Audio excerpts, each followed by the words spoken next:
In this video, we are up near Preston, and by we, I mean me and Tim from Quirky Classics. Hello. For this is his Mercedes. So at first glance, it looks like we're doing a repeat, because here we are in the lovely Volvo XC70 collecting a Mercedes. But this isn't actually a purchase today. No, this is mine. I've had it for 6 months. Ish, something like that. Yeah, no, it's lovely. It's really nice. The silver one shall not be mentioned. Yeah. So we're going to have a look around this and drive it home, and we're going to have a look around here at Quirky Classics as well. There is lots to see. Slightly chaotically, we're just looking around the car. It's a 1971 Mercedes-Benz W115. So it's 4-cylinder, 2.2 litre engine, and a very, very fine example, I think. But needed some improvement works, which is why it's up here. Look at that interior. Nice colour combination. Yeah, it's an ex-South African car. It's had some rear belts fitted really nicely in the back. So it almost looks factory, but can't be factory because they're too new. But look at that dash. So classy. I love the styling of this period of Mercedes. Yeah, we've got that beautiful got something the about stack of lamps up the front, the metal wheel trims, and formidable cars. They did very well in endurance rallying, as did the later 123s. And yeah, just really nice. So, do you know when it came into the UK from South Africa? I do. I have the paperwork at home. Something like 10, 11 years ago, I think. Okay. So it spent most of its life there. Yeah. There we go. Very low mileage, or kilometerage. Yeah. On this one. But it's been here primarily for head work, I think, hasn't it? Yes. It's had valve stem oil seals replaced, but the head's had to come off. And while the head was off, it's been pressure checked and it's been gone through. There's quite a lot of special tools for all the cam chain and all of that. So it was more efficient for me to take it to someone with all the tools and all the know-how, and for me to get on with MGs and other stuff. And earn your money at home. Yeah, rather than taking it apart. And as you'll see in a bit, he's got so many parts here for this period of Mercedes. It would just made sense to bring it here, really. Brilliant. Yeah. But yeah, it's going to be fun to explore. We're going to explore this workshop, and also there's another two that we're going to go and have a look at. So if you need Mercedes-Benz bits, Quirky Classics is where you need to be looking, I think. Yeah, so it's all sort of the 60s and the 70s. We're going to go for a test drive first, just to make sure all is okay, and then we'll do some exploring. And then, of course, we've got to drive it all the way back to Wales. A W108 over here, American spec. So that's a long way from home. Blimey. Fintail in there. What's up this way? More? Oh my gosh. W123 coupe up the back. So yeah, when they're just too far gone, they come here, they're stripped. Ooh, V8. And the bits will be used to keep others alive. Yeah, so I was missing these. Okay. On this side of the car, and he's got so many bits here, bits of trim and everything. Glassware and trim and front ends of cars. I wonder where the rest of that one has gone. Make a nice desk, that. Yeah. Very decorative.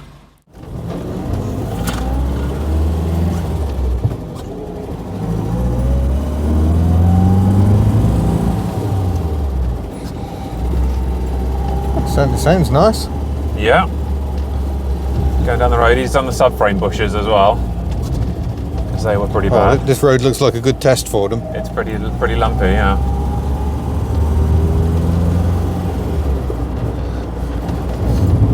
And I can confirm the heater works beautifully well. A stylish, simple dashboard. Those iconic clap hand wipers. These are cars I kind of remember seeing around as a child as taxis. They were hugely popular as taxis back in the day, the diesel versions.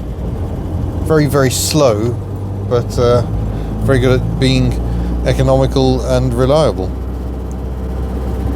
Mercedes-Benz spent a fortune developing these cars and made them very, very good indeed. And we're following a 123 down the road, which I think is quite nice. So this one is a 2.2 4-cylinder. So it's got a little bit more pep than most of the 2 litres that were around. Yeah, there were 230 and 250, I think, the 6 cylinders. Yes, I think they were in this body style. Yeah. The 6s are obviously lovely and smooth and lots of torque, but I went for this one just because it was in such lovely condition. Oh yeah, and the colour combination's lovely. And, oh, it is. And 2.2 is, tan. you know, usable enough for a family classic. You know. Have to experiment with the opening quarter light, a little control there. Lovely. Wow. So this is the second storage, and we got a 6-cylinder. Yeah, so this is it's still this is a 250, original one's a 220. So it's a slightly, I mean, I think it's either an M180 or an M130 still. I can't quite remember because they did a few different types of them. Oh, nice beaver tail. Yeah, so there's the Vario. Yeah, with a 560 SEC on the back of it. Ooh, squeeze through. Yeah, it's a bit tight in here. Have a pop in there. So that's a factory. Oh my days. Interior. Wow. And then this is a black on black 560, which is really obscure. Very rarely see in black on black. Yeah. A really obscure thing. Oh wow. Red interior, amazing. This here is a 300 SEL 6.3. Ooh. So yeah, we've got 3 of those up and down. So one's in the Gosh. shop, one's here now. I'll show you the other one in the big Oh wow. Yeah, there's a lot. Sea of Mercs. Yeah, so And the old other thing. yeah, there's a couple of other odd sort of things, but ultimately, so this is a green on green 280T. E.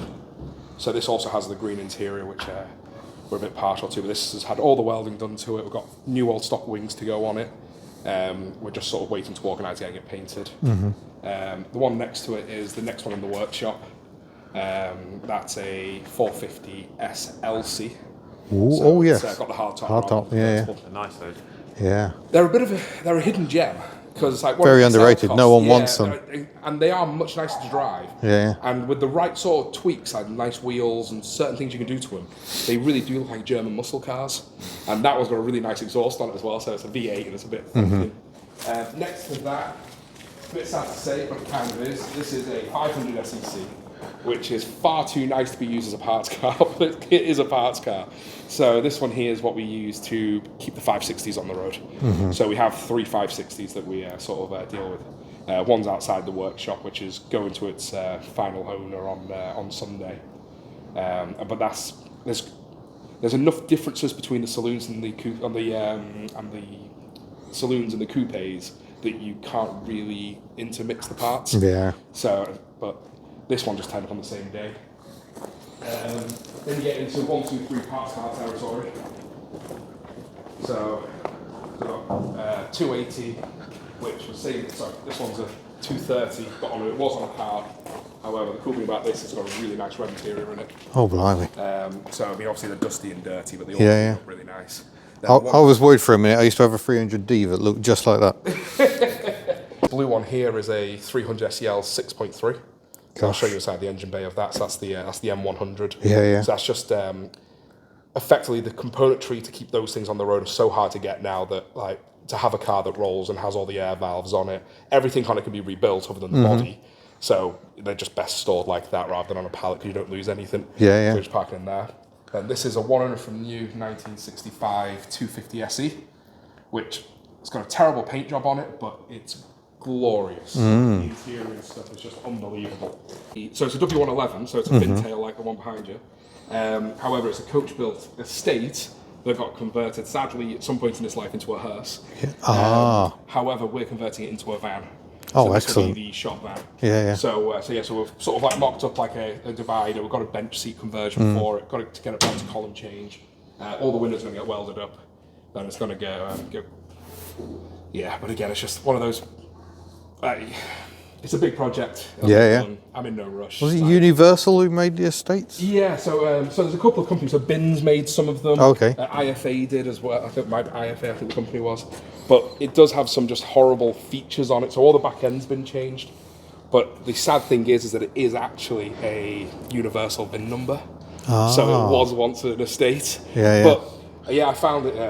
So it is what it is. Like it's one of those. There you go. There's your mechanically injected 6.3 litre V8. Good grief.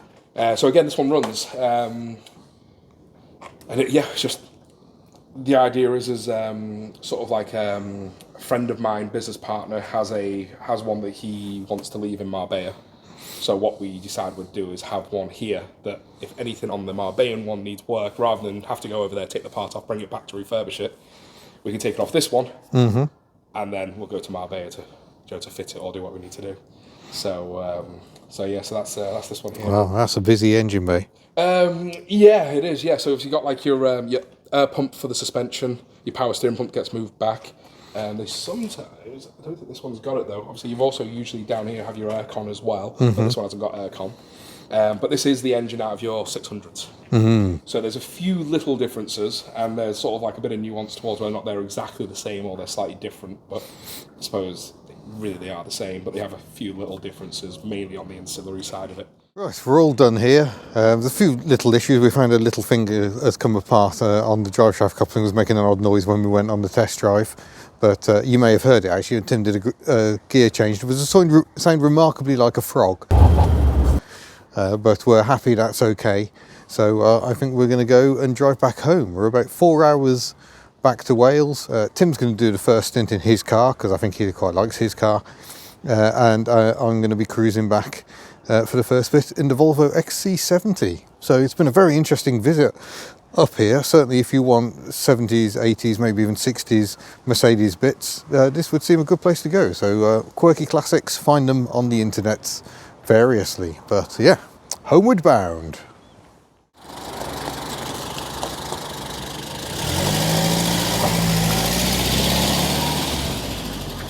Oh, wait for me, Tim. So now we are cruising down the motorway on the back home with the Mercedes. We think we got to the bottom of what one of the issues is. Does still seem to be burning a bit of oil though, which is a little concerning. But well, classic cars always give us something to look at, don't they? It's had some major cylinder head work. And seems to be going nicely.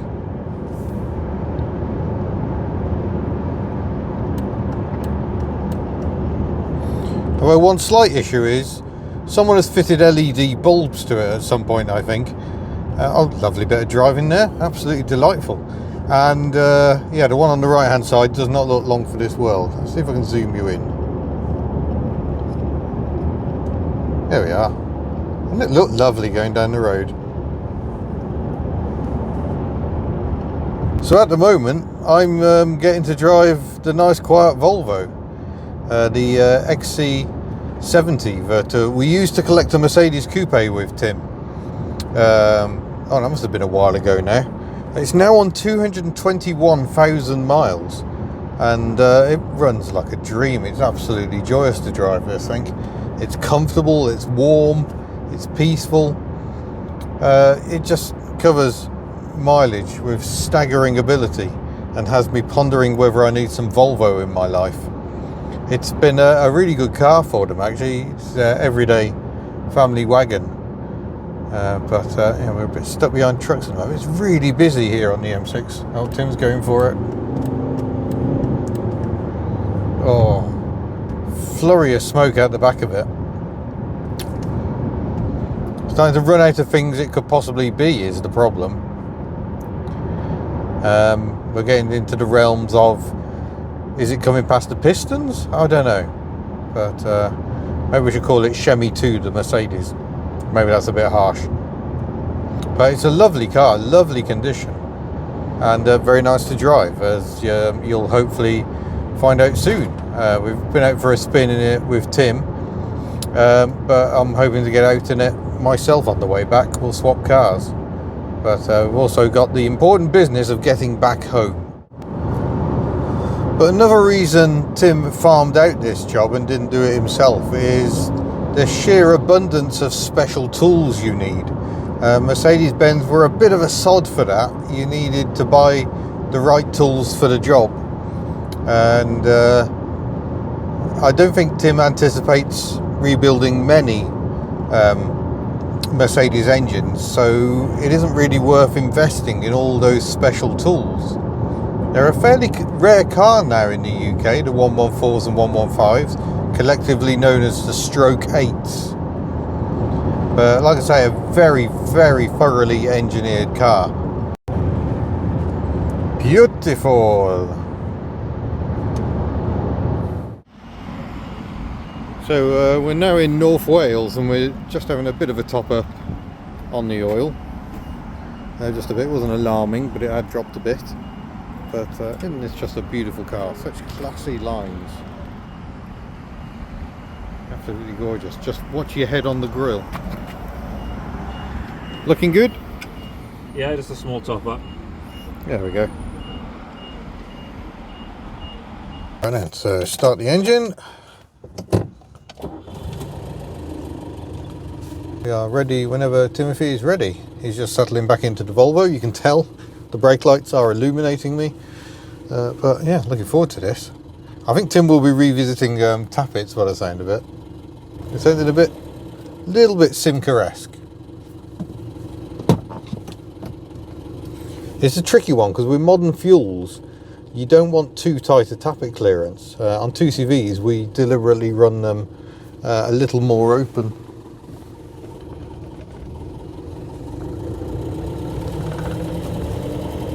Someone was just about to run out in front of me and then decided not to. I thought I'd say thank you for not actually running out in front of me. So we probably will do a full test on this, but we might give Tim a chance to really settle into ownership. He's had it for a bit and then it's gone away for work and it's actually been away for a fair while. So we haven't really had a chance to get his teeth into it.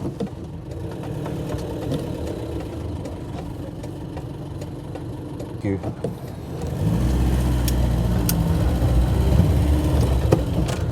Oh, my days.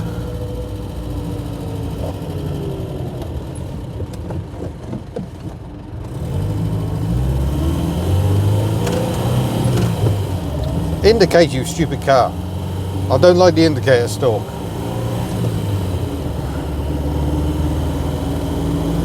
So yeah, for a 2.2 litre engine, it seems quite lusty.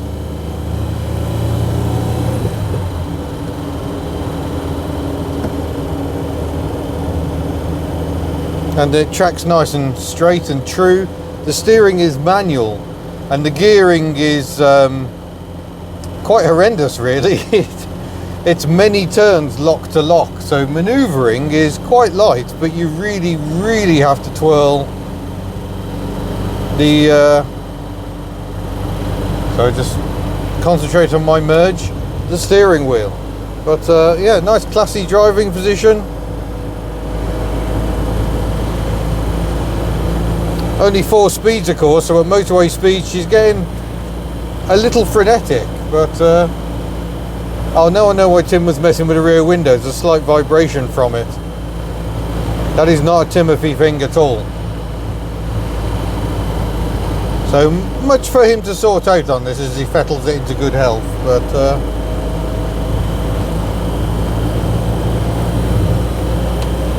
away we go. Bit of a vibration going on, but earlier I drove a W123 and it had a very similar vibration. Most peculiar. But yeah, seems nice. Work to do, but seems a very good basis for it. It's hard to imagine this car was thumping around the roads of South Africa. Incredible. Anyway, off to our food halt. No Mike, but this is the view I've had, so I get to play with the wipers, which I like, but the view is terrible. And there we go, we are back at Cambrian Classics. The Mercedes has landed, although it turns out not everything is quite going smoothly, so there will be a second video coming next soon, hopefully next week, where we explore what's going on with this Blue Beauty. But oh my gosh, the drive home was amazing. It drives incredibly well for a car of its age. And I had great trouble keeping up with Tim, even though I was driving his much faster Volvo XC70, so it goes well, but there have been issues. So stay tuned for more on that, and thank you for watching. Bye.